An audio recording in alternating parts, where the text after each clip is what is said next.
Hi, I'm Betsy, and this is CAM Matters. Join us today as we have a special show because this is the eve of Hurricane Dorian. We'll be talking about some of the emergency plans that managers go through, some things that you will need to know as a resident and what your responsibilities are versus what management responsibilities will be. Come join us, and in the meantime, be safe. Welcome to CAM Matters, condos, co-ops, HOAs, and beyond. Betsy Barbieux is an informational leader in Florida on community association living, rights, and obligations. She is an expert on the rights and obligations of owners as well as the association. If you live or are planning to live in the state of Florida, there's a good chance you'll be part of a community association. And by the end of this show, you'll know a little bit more about community associations and why they matter. Hi, welcome to CAM Matters. I'm Suzanne Lynn with Betsy Barbieux, and today's kind of an interesting special edition because it's Labor Day of 2019, and we are in the very beginning area of Hurricane Dorian coming in. We're starting to feel those rain bands come into Central Florida. And we thought, let's get you here, Betsy, because we want to talk about responsibilities of both association and also owners when it comes to storms, and specifically hurricanes, since that's kind of a big deal here in Central Florida. It's a big deal.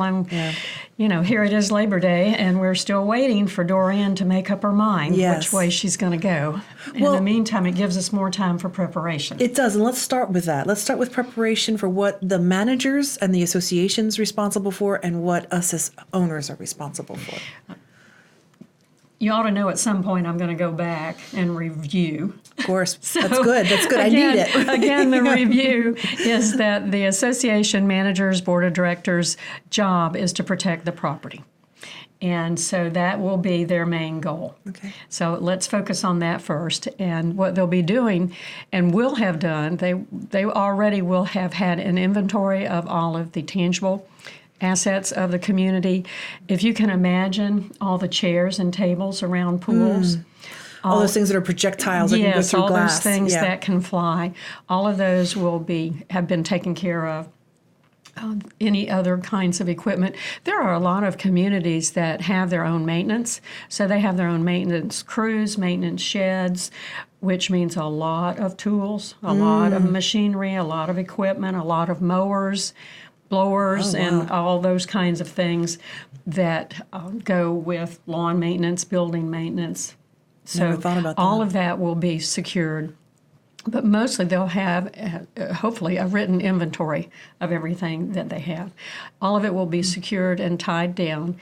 They will have started giving notices to the owners, and particularly to follow the directions of your local emergency management services. If they say to evacuate and go inland, you need to do that. So that's some of the things that the managers will be dealing with. What they don't need to deal with are owners who stay and then get scared and need help. It's kind of the same philosophy that the emergency teams have, the sheriff's department, police department. There'll be a point when no one can help you. Right. You're on your own. You make that decision. Managers will make a decision at some point to open gates so that you can come and go easily. There will be a decision at some point to stop the elevators from running. Okay. So if that happens, then you will be using the stairs. Okay, for flooding. Right, okay. Flooding. And electrical outages. Oh, sure. So if the power goes out, depending on whether you have a generator for your elevator, there was one year right after, I'm going to go way back to 2004, 2005, Charlie, Francis, Jean, and Wilma. Everybody talks about that year of the four hurricanes, The year or two after that, communities were required to have generators for their elevators, but I think that was repealed quickly. It didn't stay in the law. So there would be some communities that don't have generators for the elevators. So at some point they will lock those down and you won't be able to use them. Be prepared for that. And again, your causeways, if you're on a barrier island, your causeways are going to close. So management will be reminding you of those things, but in the meantime, they are focused on the property. Right. Their job is not to protect you. It's to look out correct. for the property. They might be kind enough to send you a note like, we got one, make sure to bring your trash cans Yes. in, things like Yes. that. But that's not an obligation. That's an over and above. Right. There are some communities, and quite a few of them, as a matter of fact, who do go above and beyond their responsibilities. And they do have disaster planning kits and things for their residents Right. of the evacuation routes, reminders of things that you need to store and stock if you're going to stay in your home or in your condominium unit. But that is going above and beyond what communities are responsible for. Okay. So any kind of assistance that boards and management are giving to owners is going to be cultural to that Sure. community. Right, It's right. not the responsibility to protect to Protect the people. We're not an yeah. assisted living facility. Okay. We're not a nursing home. Right. Right. So our job is the property is the main focus. Okay, let's talk about during the storm, because I have a feeling that post-storm is going to take the majority of us talking once the storm has come in and left. So during the storm, responsibility for both manager, association, and for homeowners. Go home. Go home. Nothing to do. Nothing. Be There's safe. not Keep any, yourself safe. There's not anything at a certain point that anybody can do, but Right. just wait Right. until the eye passes and you're on the backside of it, Right. and the winds start to calm down. I believe it's 45-mile-an-hour wind. That is where the causeways and the bridges stop functioning, and once it gets back down to that level, if you're on a barrier island, the police and sheriff's departments will let you back across the causeways. Okay. But managers probably live nearby. Right. They have their own homes that need to be protected too. Sure. So at some point, everyone will go home. Mm-hmm.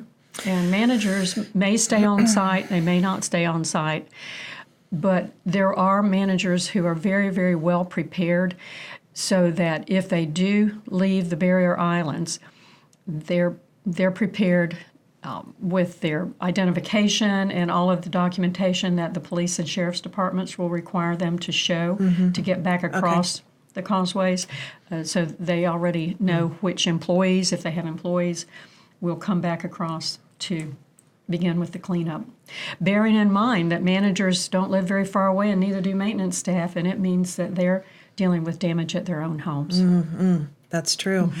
Okay, here we are. Let's say Dorian has come in or any other storm has come in, blown out, and now we are left with a mess. A mess. I mean, these can cover hundreds and hundreds of miles of damage. Yes. What is the responsibility of the association and manager as opposed to the residents? The first thing that managers are going to do is debris removal. You can't usually get electrical power restored until the debris is removed.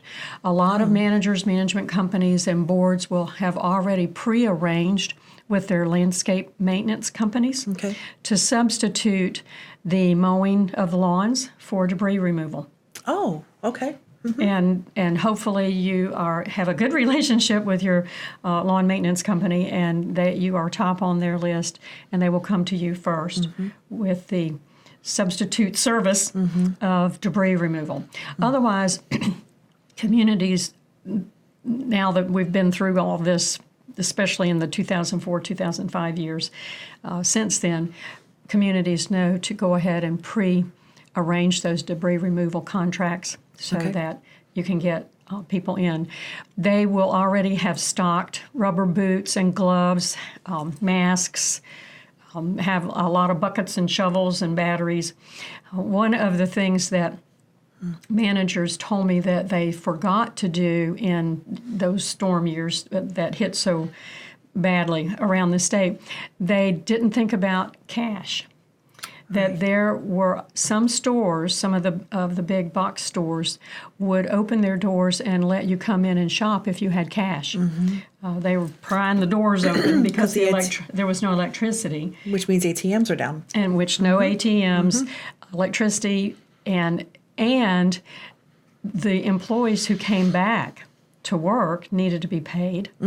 So one of the things that they've made mental notes of is to be sure to have a good bit of cash available in case you need to go buy something. It's the blue tarps. Yeah, no Blue kidding. tarps. Yes.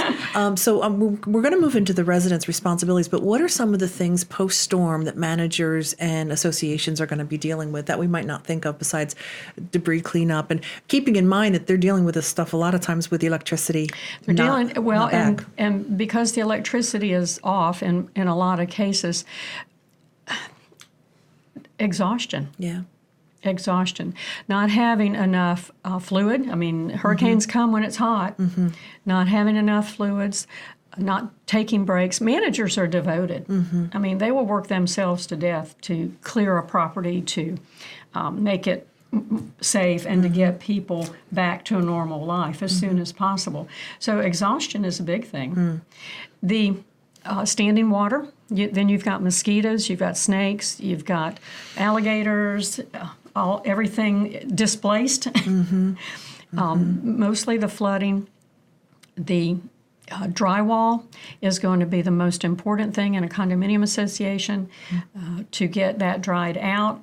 If you are an owner who has not left a key with your management company or your manager, and they need to get in your unit to get to that drywall to dry it out, they will get into your unit. Do you know what I mean? You just said so much with your eyes that you didn't even need to finish.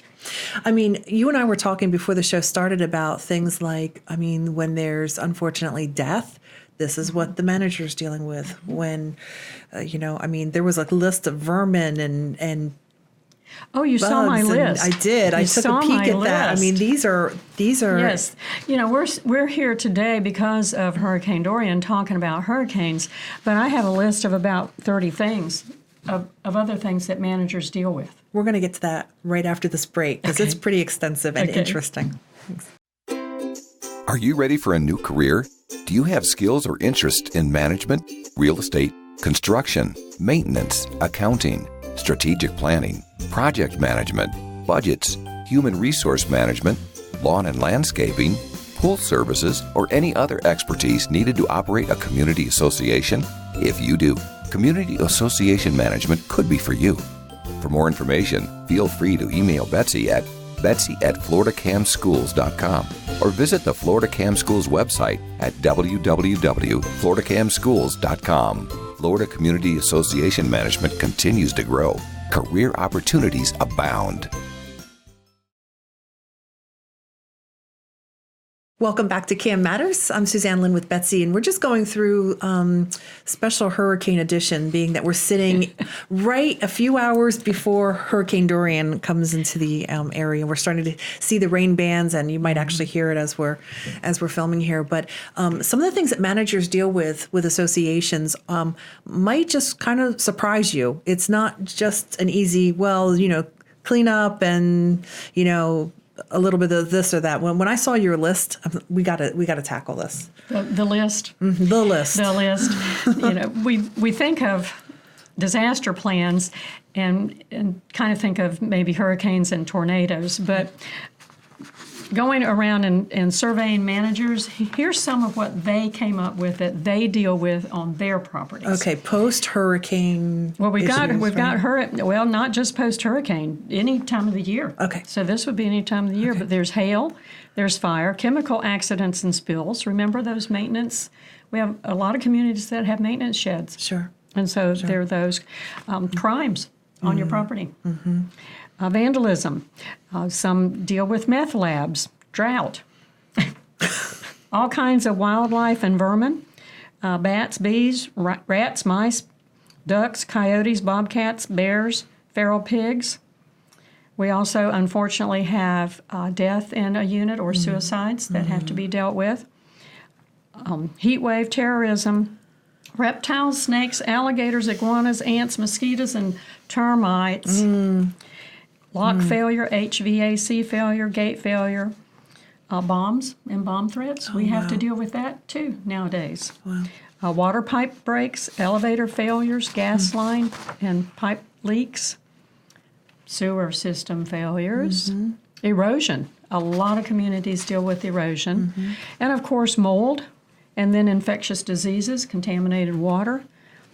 We have along the coast illegal aliens that land on some of the beaches of our communities. Structural collapse, red tide, dealing with the red tide, bridge collapse, seawall failure, and other medical emergencies. So These are things that managers deal with, and some of them more than others in certain parts of the state. Sure. And I mean, as we're talking about, hurricane, so just think about maybe what your manager's dealing with, your association. It's way more than just the hurricane that's happening right now. I'm thinking about sewage. That could be, Yes. an extra problem with what the hurricane brings and everything. So what are some responsibilities of the residents and the owners?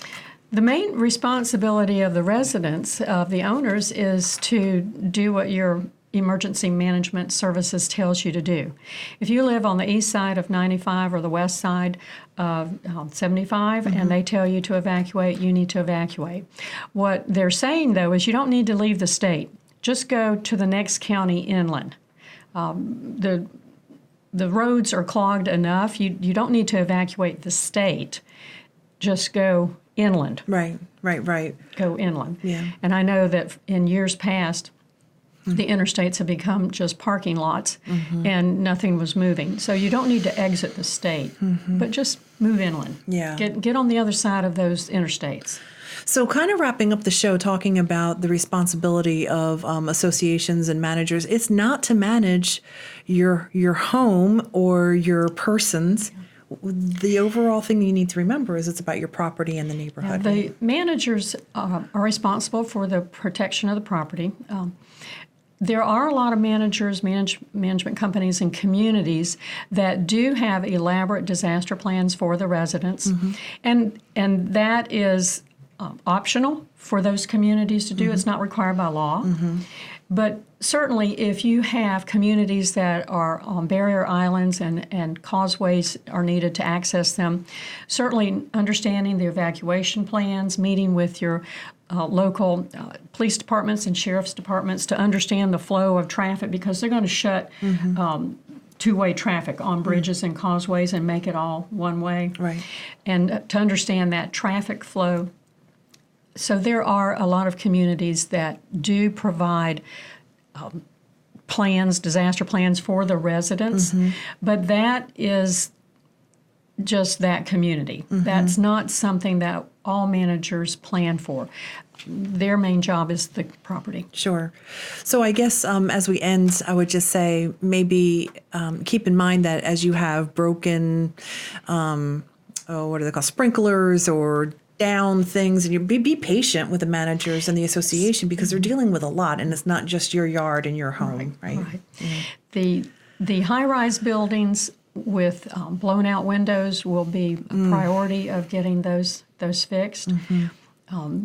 Clubhouses with blown out windows would certainly need to be taken care of, but that's not the same as blown out windows in a condominium building. Sure. And some of the communities, and especially the ones that I am very familiar with along the East Coast, they are still dealing with repairs from Hurricane Matthew 3 years ago and Irma. Wow. Oh, my. And so some of those still have not finished the repairs. Wow. And so here we possibly go again. Yeah. So maybe if you're a praying person, maybe as we're sitting on the brink of would be Dorian, a good time we'd to pray. appreciate that. Yes, Thank you. Yes. But by all means, pay attention to your news telecast. Do whatever your local authorities are telling you to do. Do not take a chance. It's not worth it. Right. And remember, it's just material things. It can't replace you and your family. Okay. Well, you are loved. Thanks for joining us on this Dorian episode of CAM Matters. Be safe.